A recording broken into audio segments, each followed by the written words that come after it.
Well, we're going to stand for the pledge, but first I would like our assistant superintendent, who is the November model for GQ magazine, to please stand up and show us what he looks like, because he's going to lead the pledge. Would you please stand up, Assistant Superintendent Bogus? Yes. Would you please lead us in the pledge? Oh, wow. Pledge allegiance to the flag of the United States of America and to the republic for which it stands, one nation, under God, indivisible, with liberty and justice for all. The board clerk took the roll earlier. All 7 board members are present, along with, of course, the superintendent and our general counsel. We'll now move to the workshops. The first topic is maintenance and plant operations. We'll hear from the speaker first, then Dr. Fenoy will take over. Mr. Mitten. Good evening. Good evening. I don't really think I can tell you anything more than I've told you over the past at least 30 years. So you're finished? No. I'm jealous of you. I didn't get a hug. But anyways, you need to start spending some money on maintenance. Dr. Fenoy said he can't do anything. Ms. Paul said she can't do anything. You can't run the day-to-day business of the superintendent of school district. So it sounds to me like nobody here can do anything about it. Now, you can raise the salary. That's through negotiations. You can hire people, because every high school and every middle school needs a building mechanic. You can set up a criteria so that building mechanic can actually take care of anything that happens at the school, whether it's calling a contractor or doing it himself. So that would eliminate an awful lot of work. It just takes money. You got it. It just depends on where you want to spend it. It doesn't say too much about the taxpayers, because I know I've been here too long and know how things work. You can spend that money or find money to spend wherever you so desire. Now, that might not be the right thing to do, but that's the way it does here in Palm Beach County. I've been here too long. You can take your fist down, and I can see you smiling like a mule eating briars there. There you go. I know. And you know it's true. Every one of you know it's true. You know we've been denied so much for so long. I'm not going to say we can do anything with nothing, because you'll say, good, do it. But you need to hire people. You need to hire qualified people, because some of the people you hire now aren't qualified. Now, right here in this building, one of the people that's been here for 25 years, been written up twice, 3 times on the same thing for 1 time. An hour and a half late, 3 letters, 3 charges. The guy I told you about last week turned out to be true, correct? School police, everybody got in touch with him. He's scared to do anything. But it was true. Everything I've ever said to you here is true. You can look it up. You've hired a director that can't direct, doesn't have the qualifications. You made a job description. General manager, you made a job description. And it's proven to you that you did wrong without hiring qualified people to start with. Ignoring a 62-year-old man getting slammed on the ground twice, bad move. But hey, nothing was written up. So, you know, that's somebody's fault. Should be at the top, should go all the way up. A board member having to come and ask for her school to be repaired in public, that's wrong. That's showing that a lot of people aren't doing their job. It should have got to the director first. Ms. Paul should have known about it. It should have never been up to Ms. Andrews to come and ask for it. We suggested that each one of you go to schools at your high schools, your schools. I bet if you did, you could find 100 things wrong at each and every one of them. So now it's up to you how you spend your money. I'm sure I'll read about it in the paper or somewhere, or hear about it, because I know I hear about it. So since I guess the workshops are limited to 3 minutes, I'll wish each and every one of you a safe drive home. Good night. Good night, Mr. Mitten. I think I'll sit and watch this one a little bit instead of just leaving. Dr. Fenoy.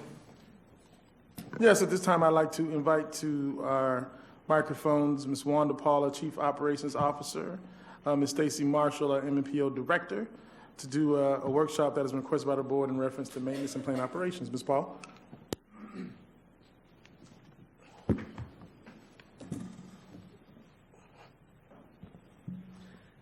Good afternoon, Chairman Barbieri, board members, our esteemed superintendent, Dr.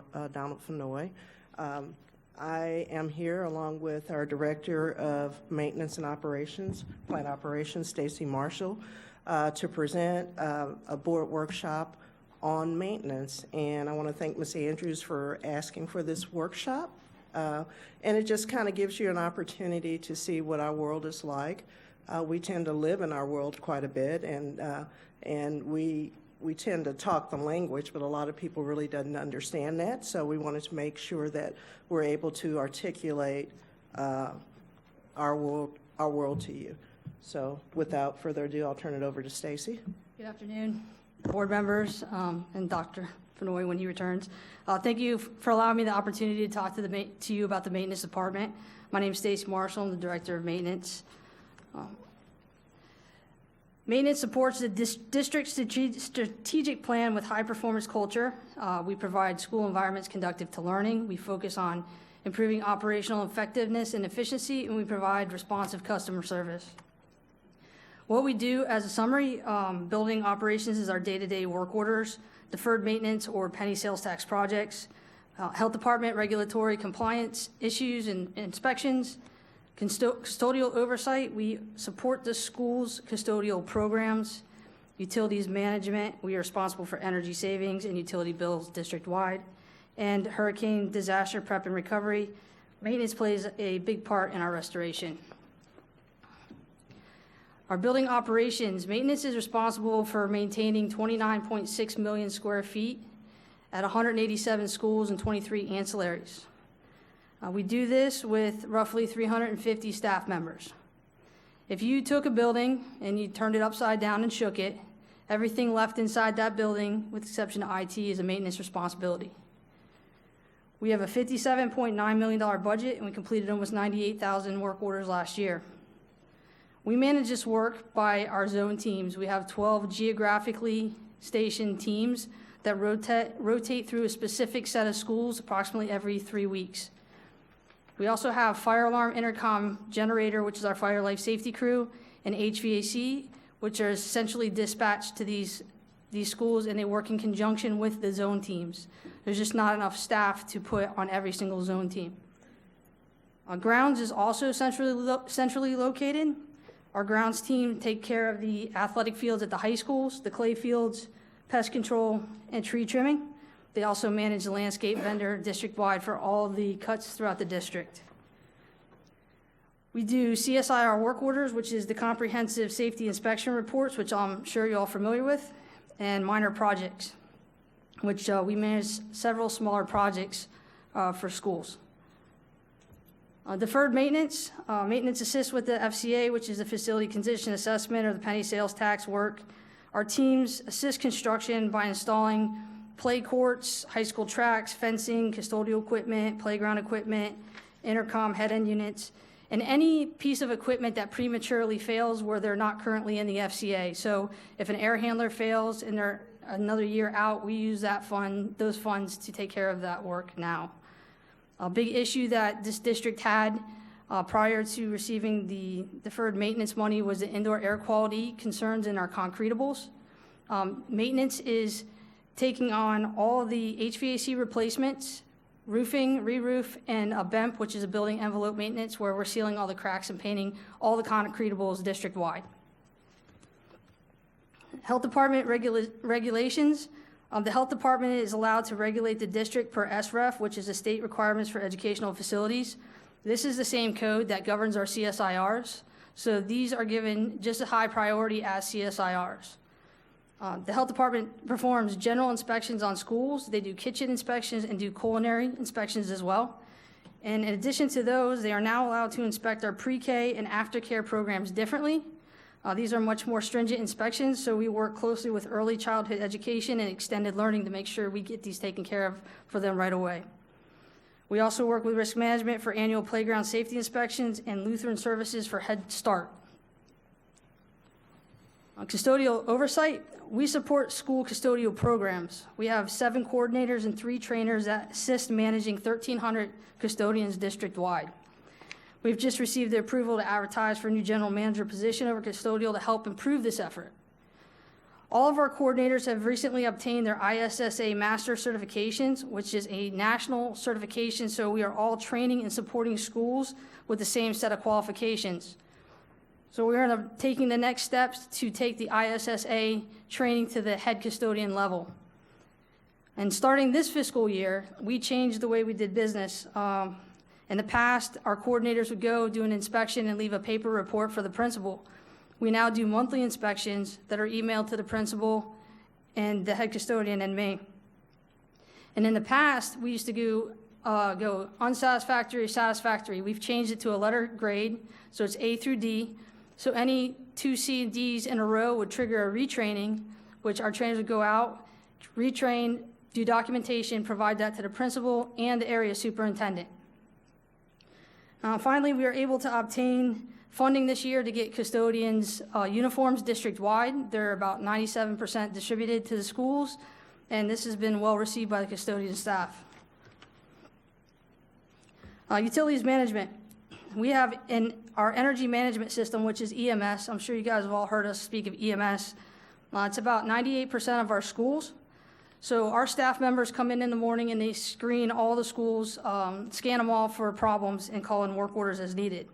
We also utilize this program for energy savings and turning the equipment off and on when not in use, or scheduling after-hours events.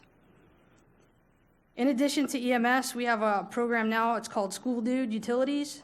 This program has been fully functional for about a year now, so accounts payable scans in the utility bills, it gets uploaded into School Dude, so we can monitor our schools for potential issues. And this is also great for schools when they're applying for grants or a school project. We have all the information at our fingertips. Hurricane disaster management. I'm sure you guys are all aware, we do site preparation for the district wherever is possible. Not every school here has shutters. Some of the windows are already hurricane-proof, thank you. So we provide 1 to 2 volunteers at the shelters, and we are also the first responders after a storm to open up schools. We manage and monitor all the hurricane response vendors, and we document hurricane recovery efforts for grant reimbursement. Accomplishments. This is a big accomplishment for me, this first one. The Department Quality Survey is sent to the principals. It's the DQS.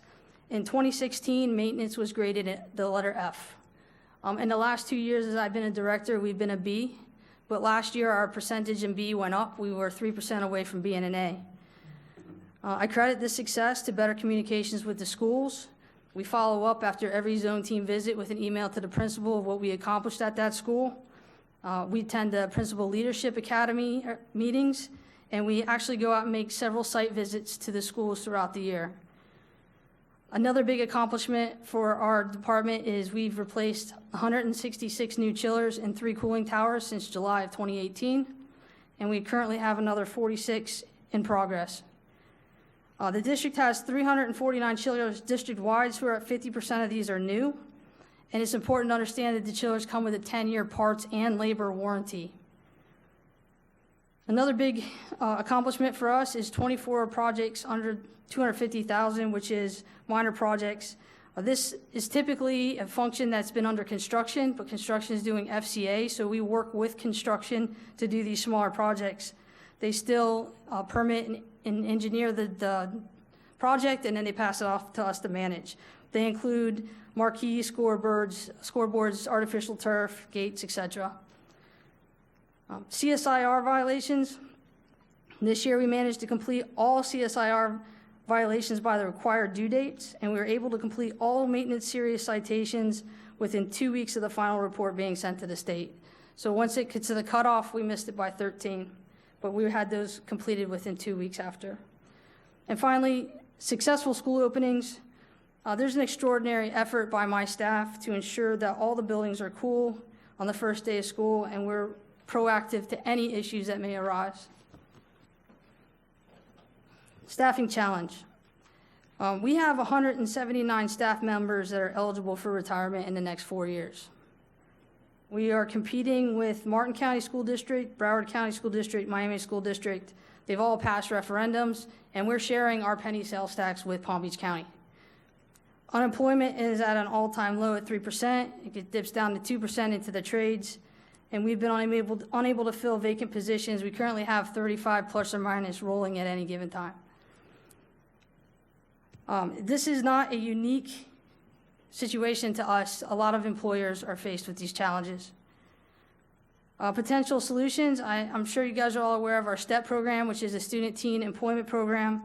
We started this in 2015. We hire approximately 30 students every summer as temporary employees.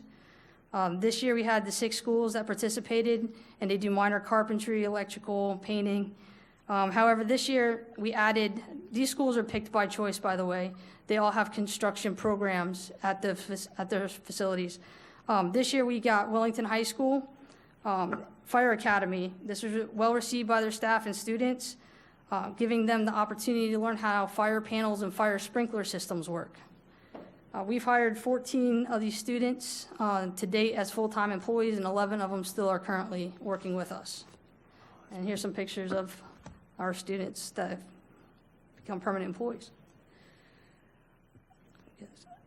Following up on potential solutions, the pay study that the district did offered an additional raise to specific trades, and it's a step in the right direction. We did a growing our own. We created a new career ladder for our employees in 2016, and we're now offering higher level positions to retain staff. Most of our senior staff started here at entry levels.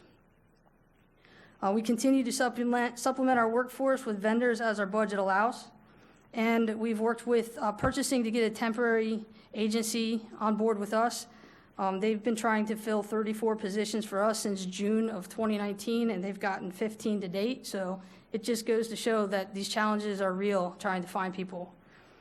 We also obtained funding for 21 temporary custodial positions, which they've been a little bit more successful in filling these positions. We got 16 so far, and we're spreading these temporary custodians out to areas where they have vacancies for a long time, for whatever the reason may be. And finally, I would like to thank you. Providing school environments conducive to learning is important to me and my entire maintenance staff.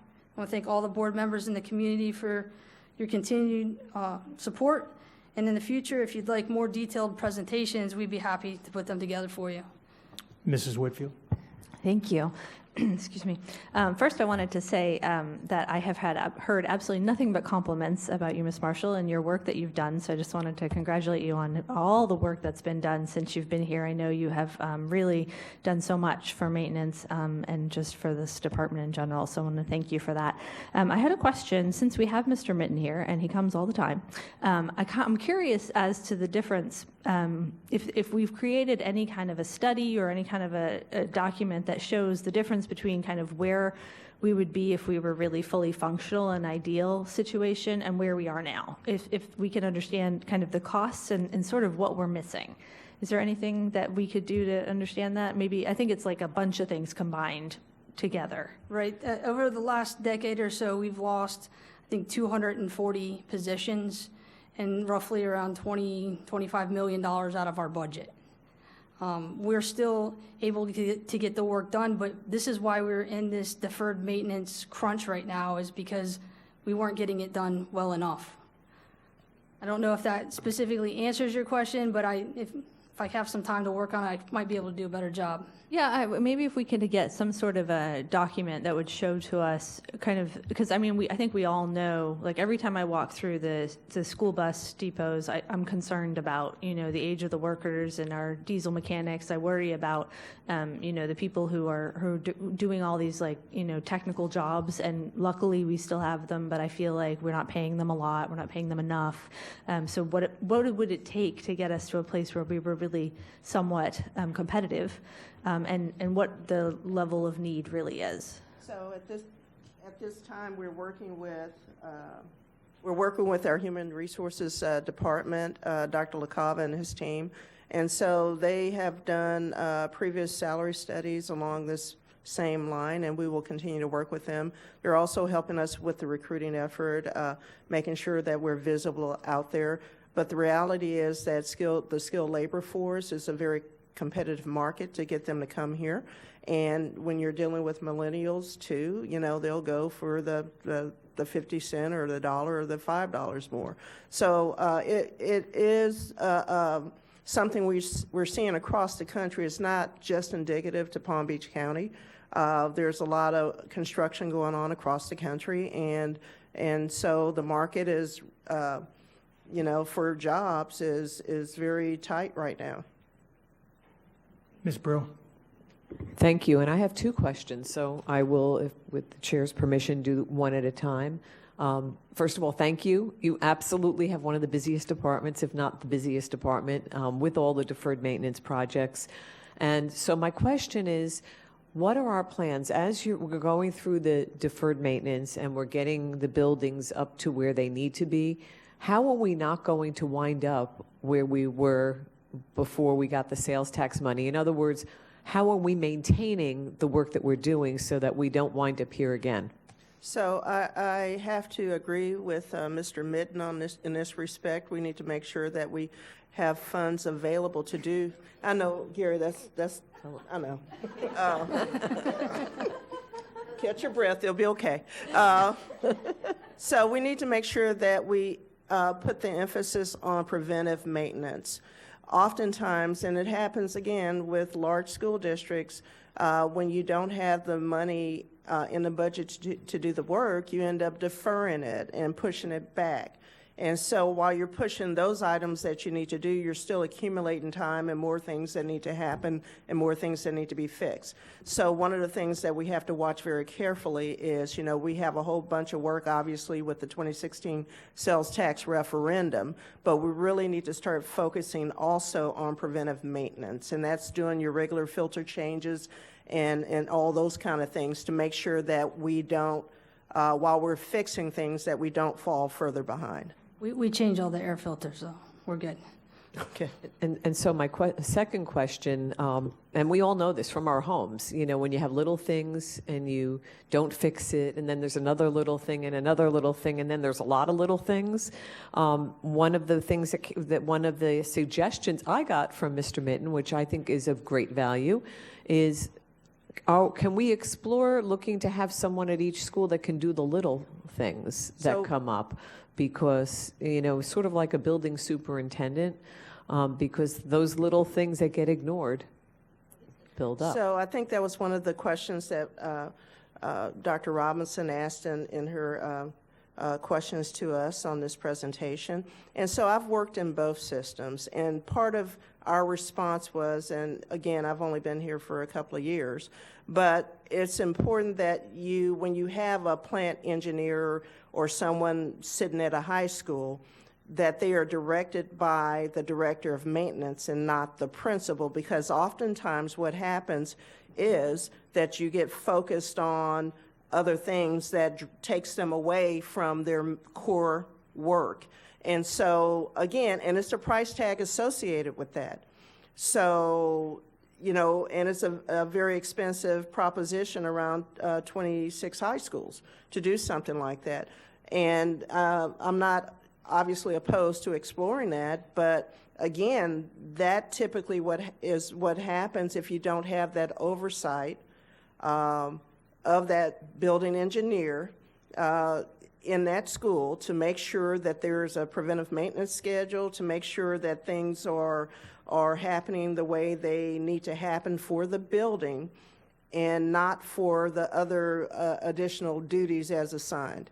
And so that's always been a challenge, especially at big high schools. So there's so much work that occurs at these big schools, so it's easy to get off track. So when you see the centralization of staff and zone teams and that stuff, normally that is a result of not having enough money. And so when you look at other large districts, they're kind of in the same situation. I've been going to the Council of the Great City Schools for many years, and it's kind of the same situation across the country, so. Mrs. Andrews, then Dr. Robinson. Thank you, and it was great to see you all out in the Glades last week recruiting at Glades Got Talent, so that was a big deal. And I do like seeing the student team employment program that you have, because it truly is going to be all about growing our own. And I worry a lot. I'm happy that we had the penny sales tax. That's helping us for now. It's obvious we have a lot of vacancies that are not being filled. It's obvious. We hear Mr. Mitten about the salary, the competitiveness when we're competing against other agencies out there. And I just worry about what our plan of action is going to be. As I look at the schools and walking the schools quite a bit, you know, I see that we still have to work on keeping the schools clean. You know, a lot of times that's the custodial staff on the inside of the building, but, you know, because you don't have but so many people on the inside of the building, they can't do everything and they need help. When I look at issues like tree pruning and keeping the landscape up, those are the kinds of things I think we fail a lot. Fail in those areas where we can't keep up with the maintaining of the pieces that need to make our schools presentable and the atmosphere great for children. So I'm wondering about that. I wonder about what's going to happen within the next 5 to 10 years once this money is gone and we kind of cut back with the zone, to have zone teams. I remember the time when we had the maintenance out in these areas where they could get to everything a little quickly. Now we have the teams that try to do the best that they can, but they can't get everywhere. So I'm just really worried about what is the plan and how we're going to be able to get to the next level when I see right now we're having some difficulty just keeping up with the things that need to be done. Well, again, it's very difficult to keep up when you go an extensive period of time of not having money to do preventive maintenance. Because again, preventive maintenance is the first line of defense. The other first line of defense is our custodians.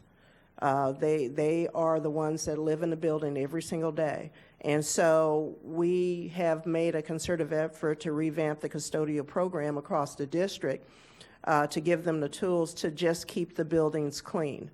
The other part of it, too, is as we do these major renovations in the buildings and so forth, we use our contractors to kind of leverage that gap we have between having employees doing as the wrench turners and having these vacancies. So, again, that is where we are now in the current state.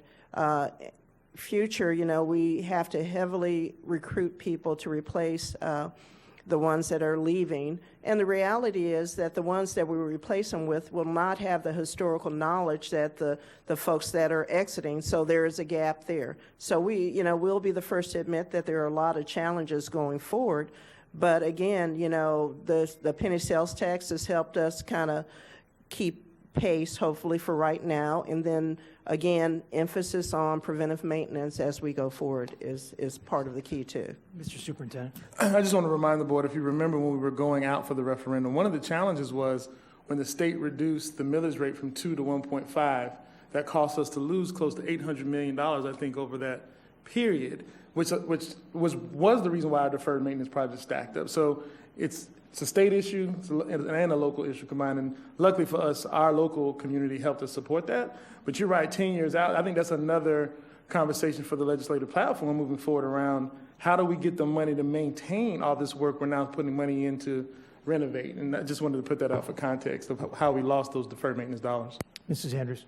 And just to follow up, because many times our custodians and our MNPO team, zone teams, I wonder how do we get their voice? I know that we have directors, supervisors, chiefs, and all these other people.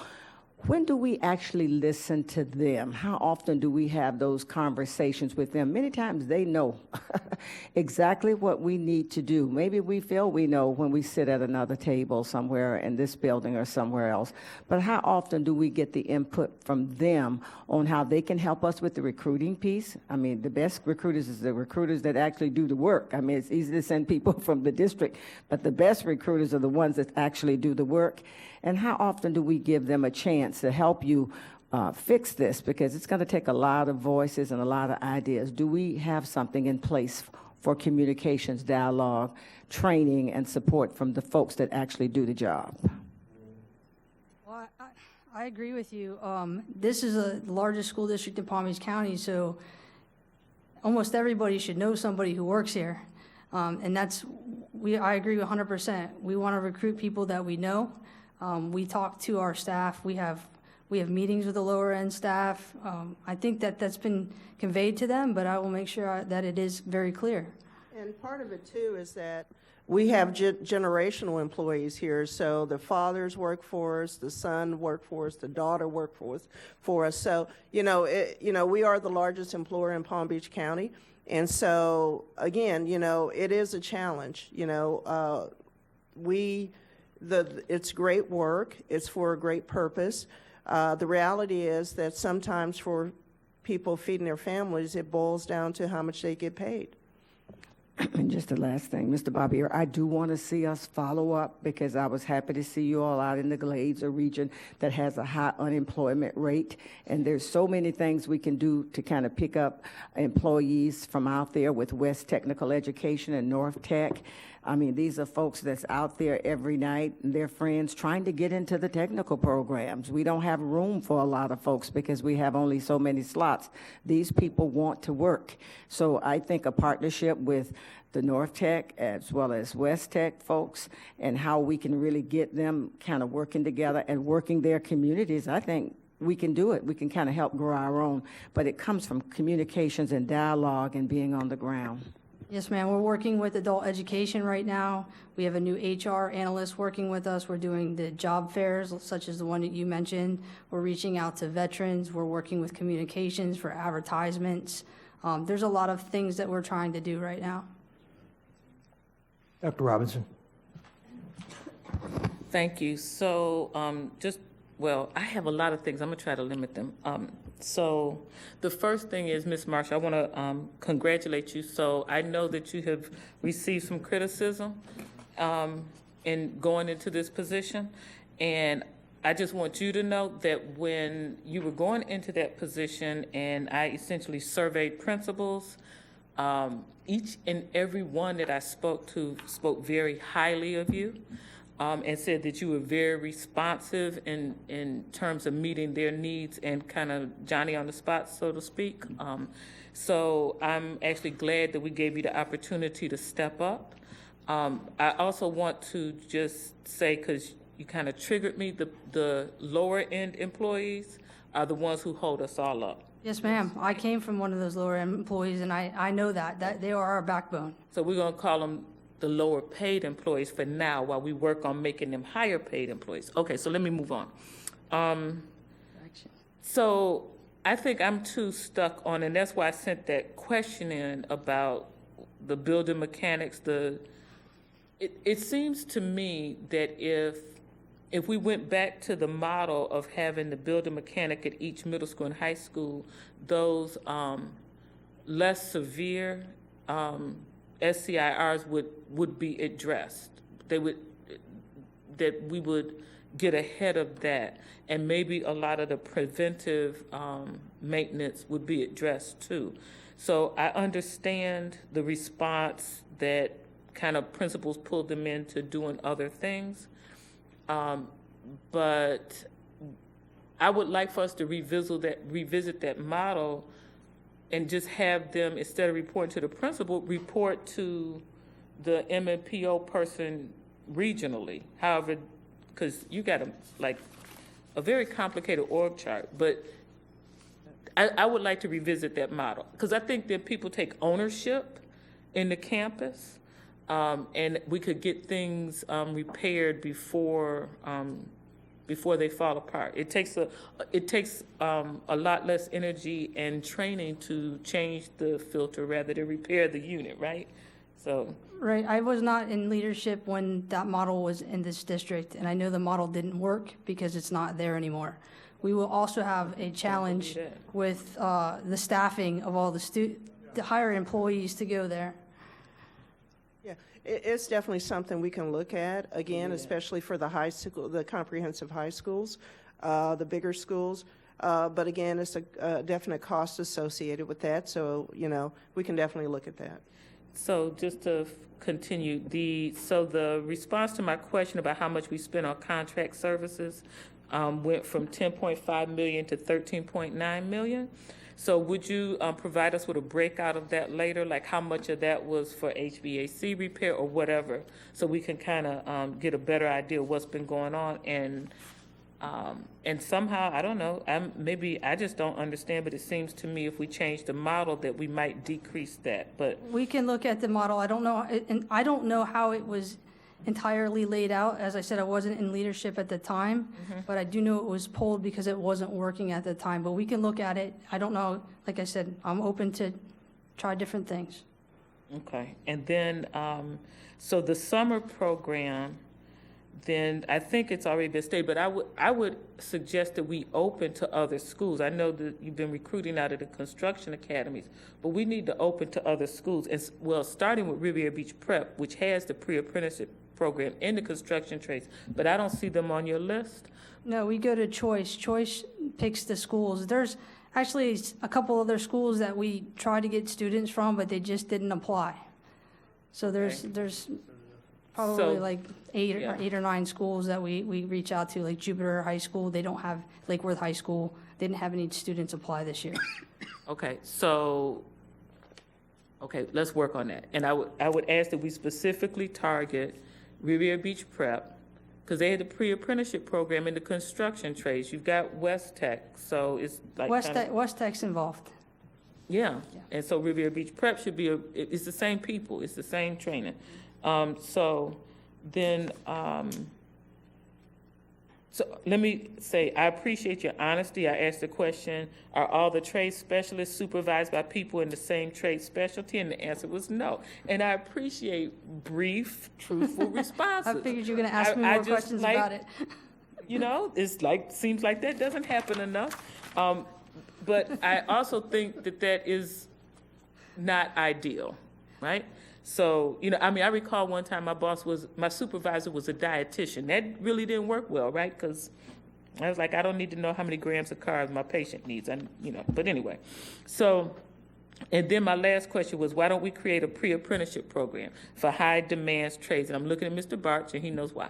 So we have the pre-apprenticeship programs, right? But I'm talking about the full-fledged apprenticeship program, right? The full-fledged one where people get paid. So we would have to invest in that, because the way I understand the apprenticeship programs is that we would pay their salary and benefits while they're working for us under supervision. But then we could do it like my med school scholarship and say that, if you're in this pre-apprenticeship or this apprenticeship program, you are committed to working for Palm Beach County School District for X period of time, or you pay the money back.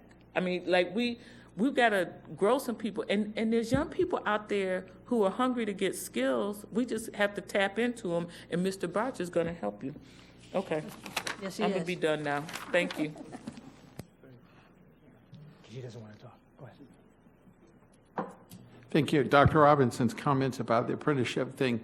The board might remember, it may have been a couple months ago, we had a discussion item about whether or not the board would be interested in adult ed working to do an apprenticeship and training program. As a result of that, we did have a meeting in maintenance that it was amazing the number of people who came. We had people from adult education. We had the principal from the Adult Ed Center. We had people from Career Source. Ms. Marshall had several of her people who were involved in that. So that is starting, and I think it's something that has the potential because it does give us that chance to train people. One other thing that has impacted, and hopefully we'll get some help in this, I have been working with Chancellor Oliva on the issue that we have in the state, not limited just us, but our high school students who are in training programs cannot get jobs in apprenticeship programs, and it's getting very difficult simply because of the liability issue for students to be able to get into that. And at the meeting that the commissioner and Mr. Oliva were at, we had a chance to talk about that issue. And he has indicated that there is a chance that there will be legislation this year that the state will be able to provide liability for these businesses that do it. if we can do that, then we have a real opportunity to get that. But that's something that, keep our fingers crossed, that it really come through. But it's been something that I was very pleased that they had that willingness. But, I've said for years that one of our biggest untapped sources of talent in the school system is our adult education department.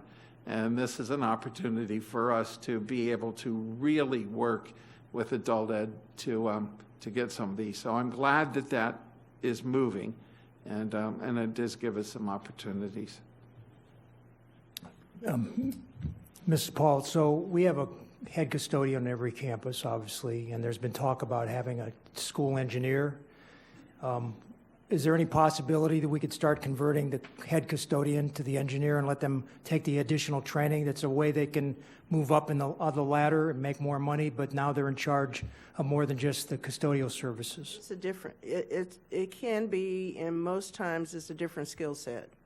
But can't they be trained into that? Well, if they have the aptitude for it, but it's not apples to apples in terms of I what is understand. expected. It's more, what is but I mean, expected of them. we have professional growth for everything else. Maybe there's a way to get these head custodians trained to move into that next position if they have an aptitude for it and they want to do it. I mean, it gives them some light at the end of the tunnel where they can make more money. They have to go to school and take some training courses, but now we solve that problem. We have somebody on every campus.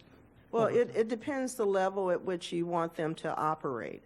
So in the larger schools, such as the high schools and that whole plant and so forth, there is specific training that they would have the ability to understand and pass AC tests and that sort of stuff. So it just really depends on the level that we want them to be at in order to hold that kind of position. Yeah, I think excuse me, Mr. Chair. Dr. LaCava and I have been talking about these programs to figure out ways to invest in our own people.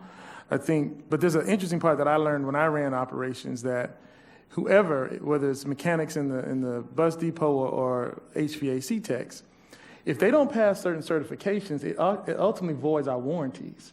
There's this level of interdependency around the certifications that you hold and your ability to actually touch equipment, because then it can, like, literally they'll come in and do an audit and say, well, was this person this? And if not, you void the warranty. So I think it's something we can absolutely explore, but people would have to step up to the plate, go back to school. We probably have to find some partners to help us find ways to help offset the cost of schools for some of these folks. And then probably some intensive training around passing the test. I mean, I think, as much as we talk about tests, there's no running from it in the modern society. I think the days of my grandfather, who was a union member in working in the steel plants just off the streets, those are over. And you have to go get some sort of credentials in order to be able to execute fully to not void our warranties and move forward. And the other part of that too is that we have quite a few vacancies on the custodial side too. So we're getting hit on the skilled trades, we're getting hit on the custodial side. So I mean, obviously, in my world, having someone in the building at a high school that is mechanically inclined and trained properly, yes, that can be a slam dunk. So, but again, it takes building that capacity within the organization to get there. Mrs. Andrews? Have we had a survey done to all of our employees, especially those that are in your department, about what they would like to see happen for themselves, their ability to move forward, how they feel about where they are now, and some input about the next steps for them? Do we survey them? I was asking about the communications piece. I know it's a big district, but we can at least begin to try to survey them and come up with a list of people talking to us about what they truly want. That's kind of a little piece that you can use as you move forward in growth and development for your team. I just recently went to the Council of Great City Schools for Broward County, and that was one of the topics that they brought up, and that's one thing I brought back to my general manager that we want to do. So Yes. we have not done that in the past, but that was one of the takeaways for me, is to survey our staff. Wonderful. I guess that's it, Mr. Superintendent. Mr. Chairman, thank you, Ms. Paul, Ms. Marshall. Thank you so much. At this time, I'd like to have Bruce Harris come to the